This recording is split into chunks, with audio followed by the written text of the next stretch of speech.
आज जिल्हा परिषद अंतर्गत स्वच्छता पाणी पुरवठा आणि स्वच्छता विभागात मध्ये तुम्ही धरणे आंदोलन करताय. नेमकं काय कारण आहे या आंदोलनाचं, काय मागणी आहे?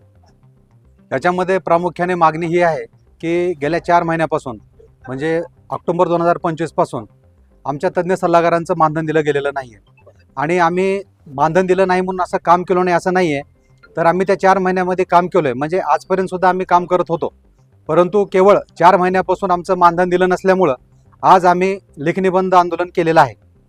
कंत्राटी स्वरूपामध्ये आपलं काम चालू आहे. वरिष्ठांकडे आपण तशी म्हणजे आपण आपलं जे मानधन आहे त्याच्या बाबतीमध्ये मागणी केलेली आहे का, किंवा त्यांच्याकडे पाठपुरावा केलेला आहे? याबाबत आम्ही वेळोवेळी पाठपुरावा केलेला आहे.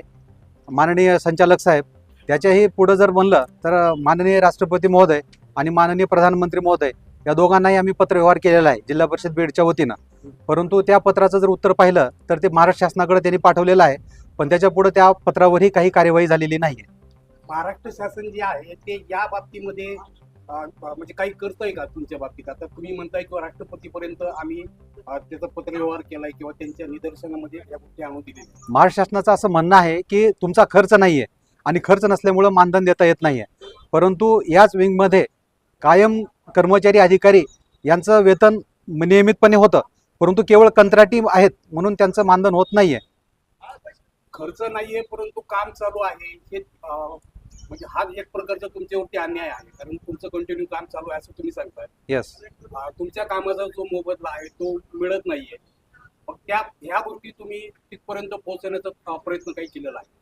हो ना, या बाबतीमध्ये आम्ही लिखित स्वरूपामध्ये कळवलेलं आहे, राज्यस्तरावर कळवलेलं आहे, त्यांना वेळोवेळी सांगितलेलं आहे. VCच्या माध्यमातून जेव्हा जेव्हा आमच्या व्हिडिओ कॉन्फरन्सिंग होतात त्या बैठकामध्ये सांगितलं जाते की आपलं प्रोग्रेस किती आहे, EIP सादर करत असताना त्याच्यामध्ये कुठले कंपोनंट घ्यायचे आहेत, किती खर्च ठेवणार आहात, याच्यावर जेव्हा चर्चा होते तर त्या VCच्या माध्यमातून सुद्धा आम्ही सांगितलेलं आहे की आमचं मानधन नसल्यामुळं किंवा आजपर्यंत 3 महिने 4 महिने होत आहेत, परंतु मानधन देत नसताना, मानधन दिलं नसल्याने जे आजच्या कामामध्ये जी आमची उदासीनता होत आहे वरचेवर, कारण महत्त्वाचं म्हणजे मानधनावरच रोजी आणि रोटीचा विषय आहे, घरभाडं आहे, दवाखान्याचा खर्च आहे, इतर खर्च आहे, आणि हे केवळ आपण मानधन मिळाल्याच्या नंतर करू शकतो.